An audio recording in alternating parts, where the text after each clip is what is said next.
So today I'm about to show you how to add AI content creation using N8N. First, open your N8N canvas and drag in a advanced AI agent node to act as your central content director. Connect an OpenAI or Atrophic model to the chat model slot and link a window buffer memory node. Next, you need to feed raw data into your creator engine.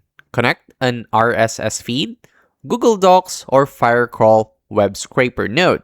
This pulls in raw articles, research notes, or industry updates, feeding them directly into the AI agent's data input.